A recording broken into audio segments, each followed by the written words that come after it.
Okay, जैसा कि हमने पिछली वीडियो में पढ़ा, इस्केमिक हार्ट डिजीज़ क्या होते हैं और उनकी कॉन्सिक्वेंसेस क्या होते हैं। Angina, myocardial infarction, sudden cardiac arrest and हमारे पास क्रोनिक इस्केमिक हार्ट डिजीज़ जो कि प्रेजेंट करता है हमारे पास कंजेस्टिव कार्डिक फेलियर से या कंजेस्टिव हार्ट फेलियर से। अच्छा, अब एंजाइना पढ़ते हैं और एंजाइना की टाइप्स पढ़ते हैं। एंजाइना क्या होता है, पहले तो आपको पता होना चाहिए कि एंजाइना क्या होता है। एंजाइना को बोलते हैं एंजाइना पेक्टोरिस, और ये हमारे पास 3 चीज़ों से प्रेजेंट कर रही होती है। एक तो हमारे पास क्या होता है इंटरमिटेड चेस्ट पेन होती है हमारे पास,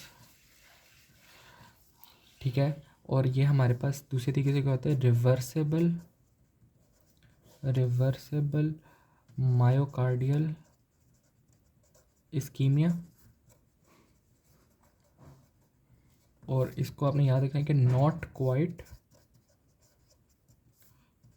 इन्फ्रॉक्शन, ठीक है। 3 चीज़ों से आपने याद रखना है कि हमारे पास एक इंटरमीडिएट चेस्ट पेन होगी, इसमें क्या होगा, रिवर्सिबल मायोकार्डियल इस्कीमिया होगा, और हमारे पास नॉट क्वाइट इन्फ्रॉक्शन, मतलब कि आपको इसमें पेन होती है तो इस वजह से ये क्वाइट नहीं होगा, ठीक है। दूसरा यह याद रखना है कि जो इसकी इंटरमीडिएट चेस्ट पेन है ना, ये हमारे पास रेडिएट किधर करी होगी, लेफ्ट आर्म में और अपर जॉ में, लेफ्ट अपर जॉ में हमारे पास करी होगी। अच्छा, अब इसकी क्या है, 3 टाइप्स हैं। टाइप्स ज़्यादा इंपॉर्टेंट है, टाइप्स आपको आनी चाहिए। 3 टाइप्स हैं, 3 टाइप्स आपने याद करनी है। सबसे पहला तो आएगा स्टेबल एंजाइना, ठीक है। हम इनके ना कुछ कुछ पॉइंट्स बना लेते हैं जो कि डिफ्रेंशिएट कर सके, ठीक है। अच्छा, सबसे पहले आ जाएगा स्टेबल एंजाइना। स्टेबल एंजाइना को हम क्या बोलते हैं, टिपिकल एंजाइना। टिपिकल इसलिए बोलते हैं क्योंकि यूजुअली ये स्टेबल होता है। स्टेबल किस वजह से होता है कि हम ना, चेस्ट पेन सिर्फ तब होती है जब बंदा बहुत ज़्यादा एक्सर्शन करे, ठीक है, कोई बहुत ज़्यादा वर्कआउट करे, फटीक हो जाए, या किसी किसी का उसे इमोशनल स्ट्रेस हो, इमोशनल स्ट्रेस, ठीक हो गया। मैंने आपको ये बात बता दी कि ये किससे रिलेटेड है, एक्सर्शन से और इमोशनल स्ट्रेस से रिलेटेड है। इसको बोलते हैं टिपिकल या स्टेबल एंजाइना, ठीक हो गया। इसमें कोई किसी किस्म की भी, मैंने आपको जैसे पहले बताया है कि इसमें मायोकार्डियल इस्कीमिया रिवर्सिबल है, मतलब इरिवर्सिबल डैमेज कोई भी नहीं है हार्ट को। अच्छा, ये जो चेस्ट पेन है ना, ये यूजुअली 20 मिनट्स का एक एपिसोड आता है, ठीक है। 20 मिनट का एक एपिसोड होगा चेस्ट पेन का, ठीक है। और उसी तरह की इंटरमीडिएट चेस्ट पेन होगी जो रेडिएट करेगी हमारे पास लेफ्ट आर्म में और जॉ में। अच्छा, बट आपने इसके साथ ये याद रखना है कि इसमें क्या होगा, शॉर्टनेस ऑफ ब्रेथ होगी, शॉर्टनेस ऑफ ब्रेथ होगी, एक इसका फीचर। प्लस इसका एक और जो फीचर है वो है डायाफिरेसिस, ठीक है। डायाफोरेसिस मतलब पसीना शसीना उसे आना शुरू हो जाएगा और उसका दम घुटना शुरू हो जाएगा, ठीक है। ये आपने याद रखना है।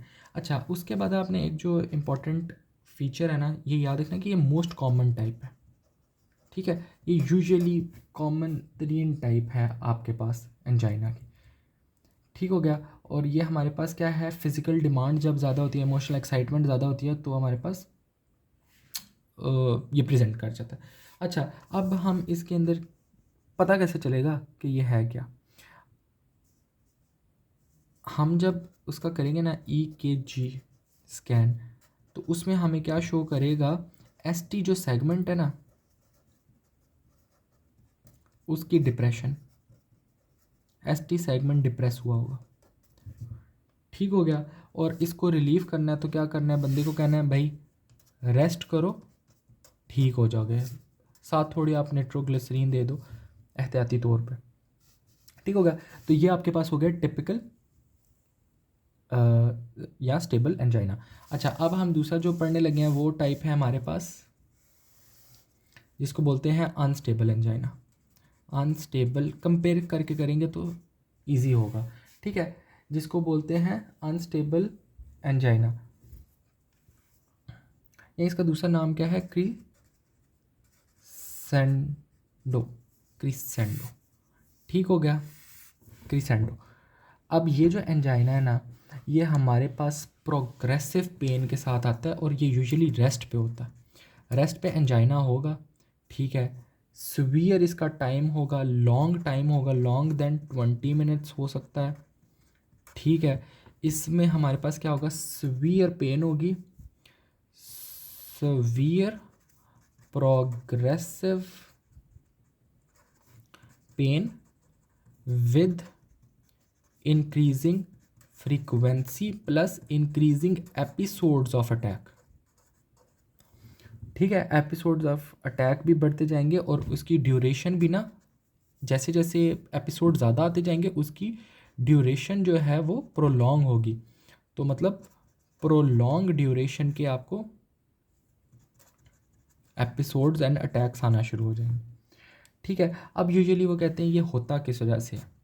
ठीक है, ये लीथल ज़्यादा है, ये कॉमन ज़्यादा है, ये क्या है, लीथल ज़्यादा है, ये याद रखना है। अच्छा, अब वो कह रहे हैं कि ये होता क्यों है। यूजुअली क्या होता है कि जो एथरोस्क्लेरोटिक प्लॉक होता है ना, वो जब हमारे पास रप्चर कर जाता है ना, तो वो बनाता है एम्बोलाई। एम्बोलाई जाके कोरोनरी आर्टरी को कम्प्लीटली क्या कर देता है, अक्लूड।